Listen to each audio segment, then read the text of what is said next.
रुख करेंगे बड़ी खबर का। हॉर्मुज़ स्ट्रेट में आईआरजीसी की बड़ी कार्रवाई देखने को मिली। नियमों का उल्लंघन करने वाले कंटेनर जहाजों को जब्त किया गया है। कंटेनर जहाजों को जब्त करने की तस्वीरें भी उन्होंने सामने रखी हैं और 2 जहाजों को जब्त किया गया है। आईआरजीसी ने जो बड़ा दावा किया है वो ये कि इजराइल से जुड़ा है एक जहाज। तो 2 जहाज जब्त किए गए हैं, जिसमें से एक जहाज के इजरायली होने का दावा आईआरजीसी की तरफ से किया गया है। और इसी लिहाज से अपने आप में ये बड़ी खबर हो जाती है, क्योंकि इससे पहले जिस तरीके से ईरानी जहाज तोस्का को कब्जे में लिया गया था, अब जो तस्वीरें आई हैं ईरान की तरफ से भी काउंटर कार्रवाई वहां पर की जा रही है। 2 जहाजों को, कमर्शियल जहाज हैं जिन्हें कब्जे में लिया गया है, और एक जहाज इजराइल से जुड़ा है, ऐसा दावा आईआरजीसी की तरफ से किया गया है। तो इस घेराबंदी के चलते आप देखिए किस तरीके से हॉर्मुज़ में हालात अब और आक्रामक हो गए हैं। दोनों ही तरफ से काउंटर अटैक्स किए जा रहे हैं, रिटेलिएट किया जा रहा है और लगातार इन जहाजों पर कब्जे किए जा रहे हैं।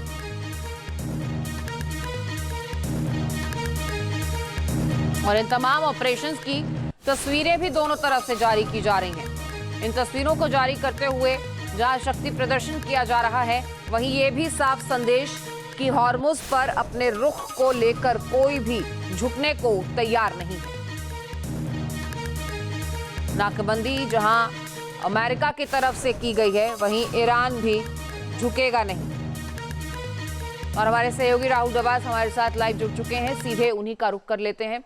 राहुल, अब जो तस्वीरें सामने आ रही हैं, जिस तरीके से 2 जहाजों को कब्जे में लिया गया है, 2 जहाजों को ईरानी तट पर सौंप दिया गया है, और बड़ा दावा ये आईआरजीसी की तरफ से कि इसमें से एक जहाज इजराइल से जुड़ा है। इस पर क्या पुष्टि हो चुकी है?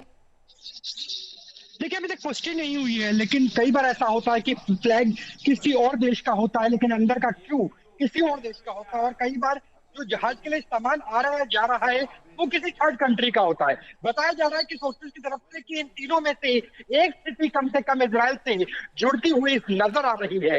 और बीते अगर 48 घंटों की बात करें, तो जहां अमेरिका की तरफ से जहाज को कब्जे में लिया गया, दूसरे जहाज के ऊपर गोलीबारी की गई, उसी तरीके से ईरान की तरफ से भी लगभग 4 जहाजों को टारगेट किया गया, जिनमें से एक को कब्जे में भी ले लिया गया है। तो ऐसा लग रहा है सीज फायर भले ही हो गई हो, लेकिन फायरिंग नहीं रुक रही है, खासतौर पर स्टेट ऑफ हॉर्मुज़ को लेकर के, क्योंकि ईरान को पता है कि ईरान की जो धमनी है, जहां से उसके पास पैसे आता है, जहां से 90% के आसपास जो व्यापार चाइना से होता है, वो स्टेट ऑफ हॉर्मुज़ से ही होता है। और यही वजह है कि स्टेट ऑफ हॉर्मुज़ के ऊपर ही अभी जंग चल रही है।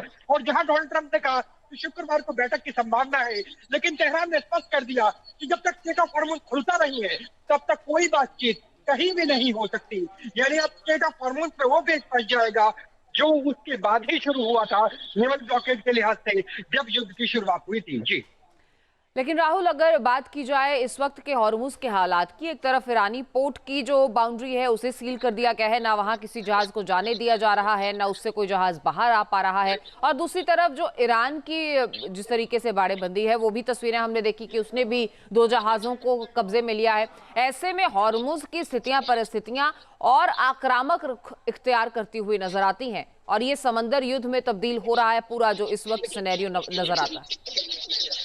देखिए, अगर अमेरिका के लिहाज से बात करें, तो अमेरिका की किसी शिप के ऊपर अगर सबसे पहले सीज फायर रहते हुए तेहरान की तरफ से, ईरान की तरफ से हमला किया गया, तो अमेरिका ये कहेगा कि ये आर्टिकल 5 का उल्लंघन है। यानी नाटो के तमाम देश मेरे से रक्षा में आए, क्योंकि इस बार मैंने हमला नहीं किया, मेरे ऊपर हमला हुआ है। अगर ईरान के लिहाज से बात करें, तो उन्हें लगता है कि अगर नेवल ब्लॉकेड लंबा चलता है, तो उनकी शक्तियां धीरे धीरे कमजोर होंगी, क्योंकि जो मदद मिल पा रही थी रशिया से, जो मदद मिल पा रही थी चाइना से, जो एक्सपोर्ट हो पा रहा था चाइना में, क्रूड ऑयल की बात करें, तो वो कम होता हुआ नजर आएगा। तो वो ईरान के लिए फायदेमंद है। बिल्कुल राहुल, आपके पास लौटूंगी। इस वक्त की बड़ी खबर इस बीच आ रही है, वो दर्शकों को बता देते हैं। जहां कब्जे में लिए गए जहाज में एक भारत आ रहा था जहाज, लाइबेरिया के फ्लैग वाला ये जहाज भारत आ रहा था। गुजरात के मुंद्रा पोर्ट आते हुए आईआरजीसी ने इस जहाज को अपने कब्जे में ले लिया है।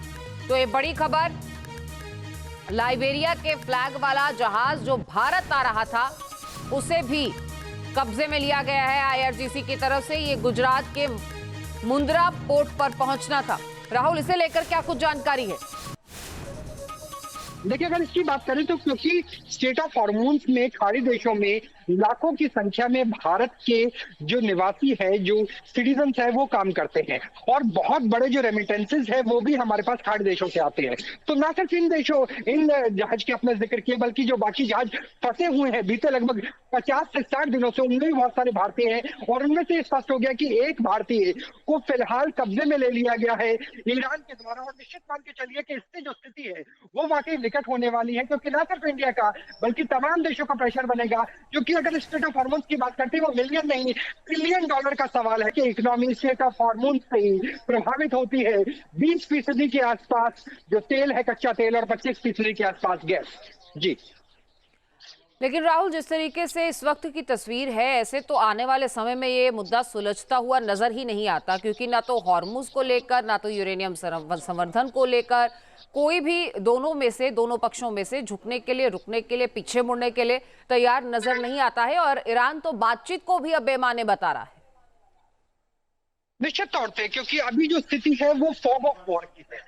फॉग ऑफ वॉर में होता है, आप इंफॉर्मेशन वॉरफेयर करते हैं, आप साइबर वॉरफेयर करते हैं, आप नैरेटिव वॉरफेयर करते हैं कि कौन झुक रहा है। ईरान की तरफ से कहा जाता है कि जो हारा हुआ देश है वो शर्तें कैसे थोप सकता है। अमेरिका की तरफ से कहा जाता है, वॉशिंगटन डीसी की तरफ से, कि हमारी तमाम शर्तों को मानने के लिए तैयार है। और पॉलिटिकल लीडरशिप और मिलिट्री लीडरशिप यानी IRGC के बीच में जो मतभेद है वो नजर आते हैं। तो यहाँ पे साइबर अटैक भी हो रहे हैं, यहाँ पे धमाके भी नजर आ रहे हैं। स्टेट ऑफ हॉर्मोन्स की अपनी स्थिति की बात कर ली, इंफॉर्मेशन वॉर भी हो रहा है, नैरेटिव वॉरफेयर भी हो रहा है। तो ये फॉग ऑफ वॉर है, यानी अभी जंग की शुरुआत नहीं हुई है लेकिन जंग थमा भी नहीं है, और उसकी बीच की स्थिति फिलहाल नजर आ रही है ईरान और अमेरिका के बीच में। बिल्कुल राहुल, बहुत शुक्रिया फिलहाल इस जानकारी के लिए। चलिए आगे बढ़ते हैं, जहां ईरानी ग्राउंड फोर्स के कमांडर की अमेरिका को धमकी सामने आई है। ईरान की युद्ध क्षमता को हल्के में ना लें, ईरानी सशस्त्र बलों का मनोबल बहुत हाई है। तो एक बार फिर से अपनी पीठ थपथपाते हुए एक कड़ा संदेश अमेरिका को दिया गया है कि आप हमारी सैन्य ताकत को, हमारी सैन्य क्षमता को कहीं से भी कमजोर आंकने की गलती ना करें।